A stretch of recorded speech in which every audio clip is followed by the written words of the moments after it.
Alors bonjour Valérie Pelé, vous êtes la directrice des conférences MFGNU à Grenoble.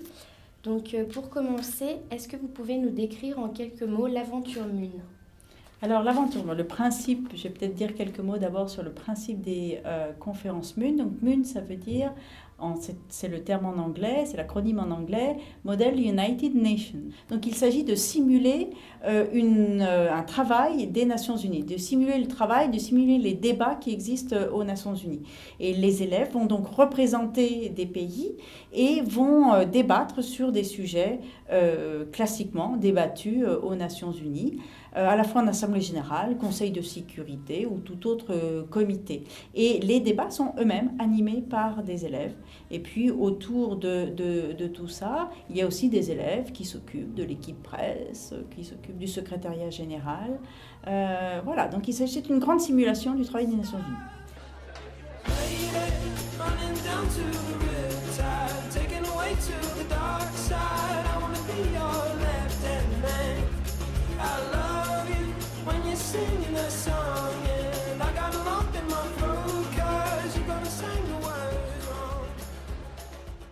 Est-ce que vous pouvez donc nous décrire en quelques mots votre expérience dans MUN et ce qui a fait que vous aviez envie de créer le MFGNU? Alors, nous avons commencé à participer à des conférences MUN depuis 2009, suite à d'autres projets internationaux et à la rencontre de professeurs qui participaient à ce type de conférences et qui nous ont convaincus d'y participer aussi.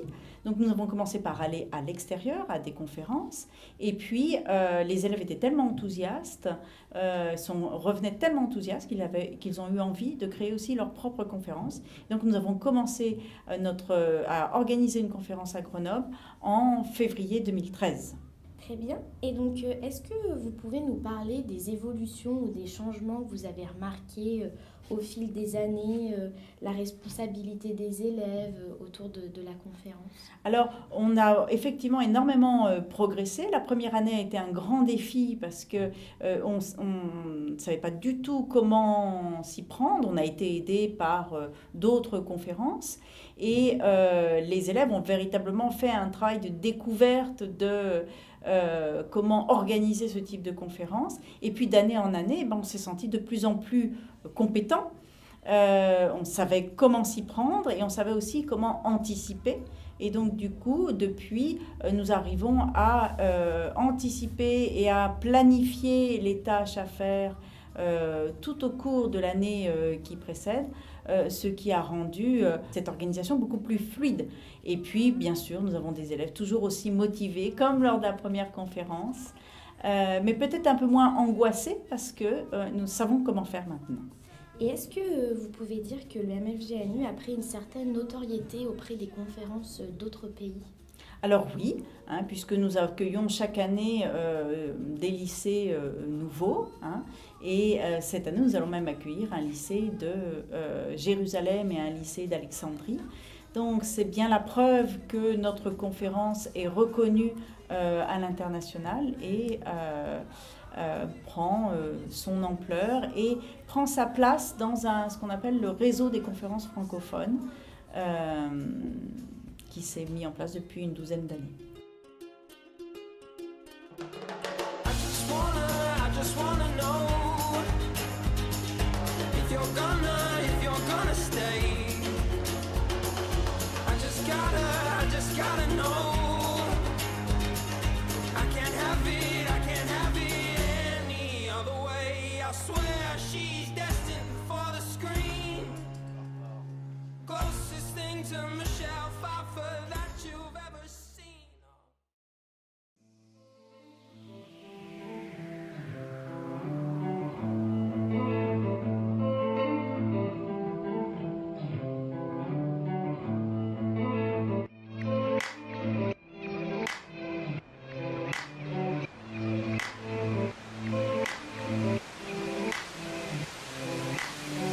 How you get so flash?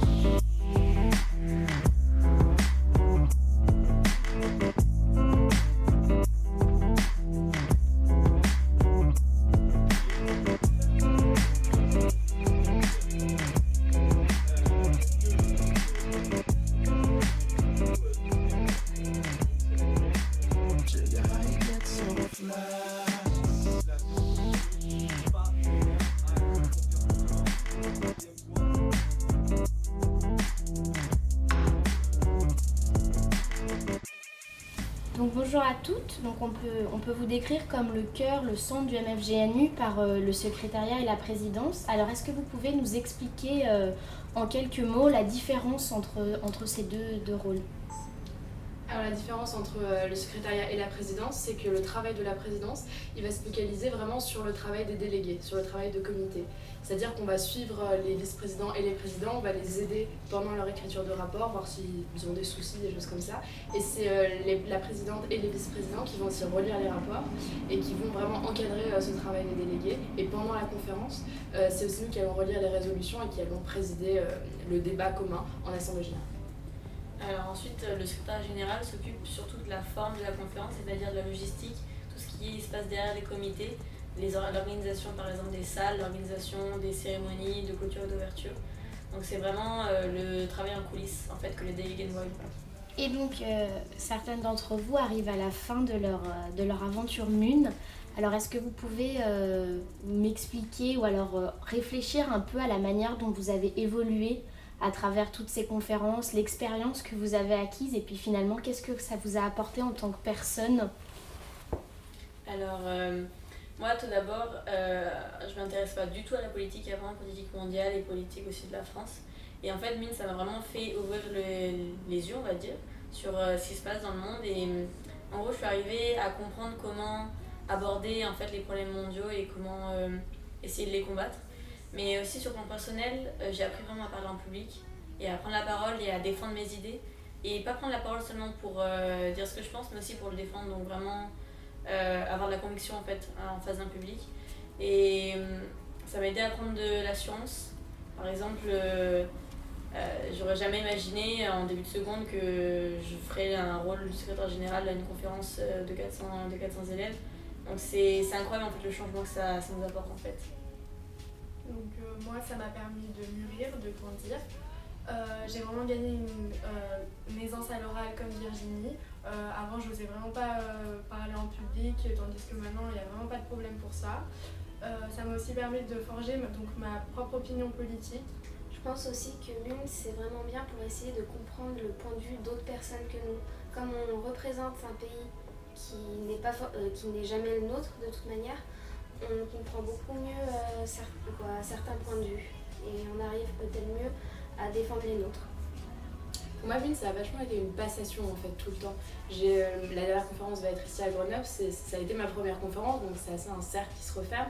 Et quand j'étais en seconde, pareil, je pensais pas pouvoir faire ça. Et la grande sœur de Virginie, qui était présidente il y a 2 ans, était dans mon lycée. Et pour moi, ce qu'elle faisait, c'était elle qui le faisait et c'était pas possible. Et du coup, de voir qu'au fur et à mesure, voilà, il y a des gens qui m'ont appris beaucoup de choses. Et je trouve ça assez émouvant de pouvoir se dire que je me suis un peu imprégnée de toutes les expériences des autres personnes, que maintenant je suis capable de parler devant 400 personnes, de m'exprimer en anglais à l'oral pour tenir des points de vue qui sont quand même politiques, donc qui sont quand même durs à exprimer, que maintenant je peux le faire, ça m'a vraiment fait grandir et jamais j'aurais pensé début seconde que je me retrouverais à l'externat à parler de géopolitique comme ça. Donc vraiment, c'est super. Moi je rejoins tout ce qui a été dit jusqu'à maintenant, c'est vrai que lors de notre première assemblée générale, donc on était face à ce board impressionnant, gigantesque devant nous. C'était des modèles pour nous et aujourd'hui se dire qu'on est à leur place, oui c'est de la fierté, c'est aussi constater qu'on l'a fait, qu'on a évolué, qu'on a pris de l'aisance, tout est possible quoi. Honorable présidente et vice-présidente de l'Assemblée générale. Chers conseillers, membres de la presse, staff et chers délégués. Si je devais définir cette conférence en 2 mots, ce serait exténuante, mais aussi, surtout, enrichissante. Après ces 3 jours, nous sommes tous certes fatigués, très fatigués, mais j'espère que nous sommes surtout enrichis. Enrichis culturellement par vos débats, mais enrichis humainement par l'ambiance que l'on trouve dans ces conférences MUN. Voilà notre plus belle récompense. Alors le MFGNU, il est court, il est très court, il est même trop court. 3 jours pour changer le monde, c'est peu. Et pourtant c'est assez pour créer un nouveau monde, même 2 nouveaux mondes. Il y a le monde des résolutions, celui qu'on va inventer par les résolutions. Il y a aussi le monde du MUN, le monde où le monde du relationnel. Un monde dans lequel on peut vivre, respirer par un oxygène nouveau que l'on ne connaissait pas jusque-là, avec lequel on a envie de vivre jusqu'à jusqu'à toujours en fait. Toute cette évolution des mentalités, l'évolution relationnelle et culturelle, c'est le début de l'ambition et de l'amour pour la paix. C'est le modèle des Nations Unies. Je déclare la 3e session du MFGNU clos.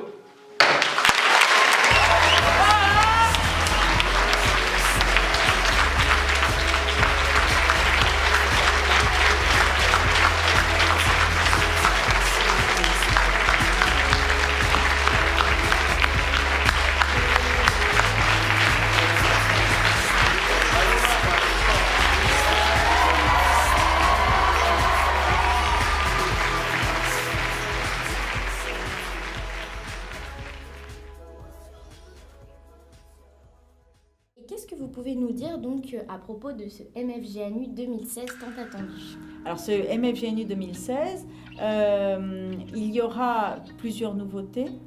Le sujet de notre conférence est art, culture et sport, médias au service de l'humanité.